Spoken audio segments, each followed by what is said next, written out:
So we've got the Gytr fan kit over here, and I'm going to do a quick unboxing. So yeah, this is the box right here. This is how it arrived. Got a call from the dealer the other day that my fan kit has arrived, and yeah, they said it's very easy to install. So I'm going to walk you through what I do to get this fitted in the Yamaha, the YZ250FX 2022. And I actually just cut this piece here so to make it easier for the video, holding one camera in the hand. So as you open the box, you get this instruction leaflet. Always read the instructions. So let's see what's in this box.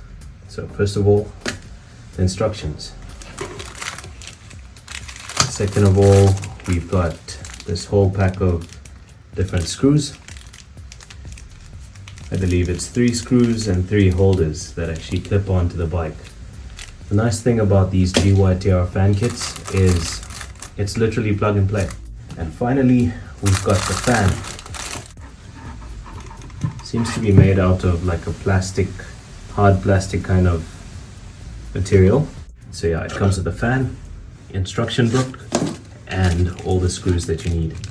And they are nicely sorted out so you don't get lost with this. So the first step we're going to go through is we're going to take off this cover. So let's get started with that.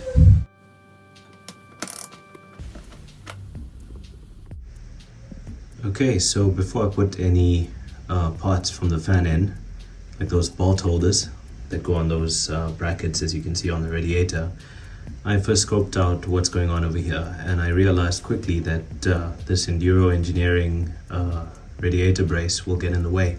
So what I will do, and what I would recommend doing, is just take off this piece over here, and that'll give you the access you need. And once you get that done, you can actually route the wire nicely, plug it in, and then put this back.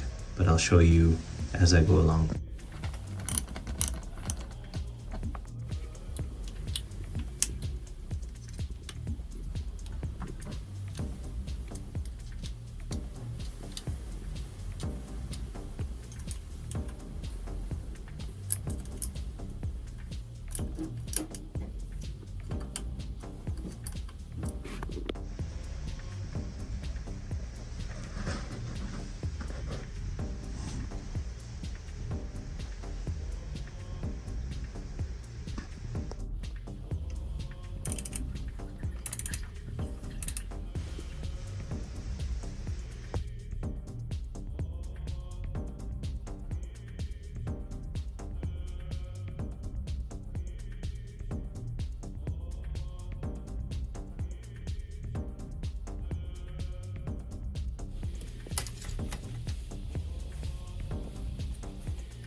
Okay, so that wire literally goes up behind this pipe, goes behind this frame, and it comes out over here. But there's an easy way to do this. Just at the bottom over here where it connects to this metal piece that holds it, there's a small lip. You just push that lip down and this whole piece will come off, and it will be easy to actually take out that dummy connector that was in there. Let's find it for you quickly. There we go. there's the dummy connector. So it'll be much easier to take that out if you just unclip this. So you push that small lever at the back there, you slide it down, it'll come off, and then you can actually take this out and then you plug that in. It only goes in one way, there's only one way it can fit, so there's no wrong way that you can put it in unless you force it in. But it would take a special case to do that. So took out the dummy connector, it's all wired in. I'm just a bit concerned because the Enduro Engineering braces sort of push this pipe quite a bit, sort of compress it against the fan. The fan is moving freely, as you can see. There's nothing in the way over there, but I'm just a bit concerned that that pipe might be a bit compressed over there and the water might not flow with the pressure required. However, I'm just going to take a look at it and I'll give you an update. Okay, so final update. I've put the shroud back on and I took this piece off, and I wouldn't recommend that you do what I did. It's just that that's one of the supports for the braces, and the braces themselves are quite strong. It's just that it was compressing this pipe so much so that it almost closes it, and I would rather compromise slightly on the integrity or the strength of the brace than compress this completely and blow off the top end or the motor. So this is now free. It rests against that piece on the fan and the fan moves freely, and I've just taken that off just for safety. It's still very strong. If you fall on the side, it should be good. It doesn't have that strength pushing forward or back, but it's still much stronger than a radiator on its own. So at least there is some kind of protection over here, and there's a fan so it doesn't overheat, and this pipe doesn't get choked out. So that's the final piece over there. We're now going to put the seat back on, the air filter cover, and we're going to bolt it all back together, and this bike should be good.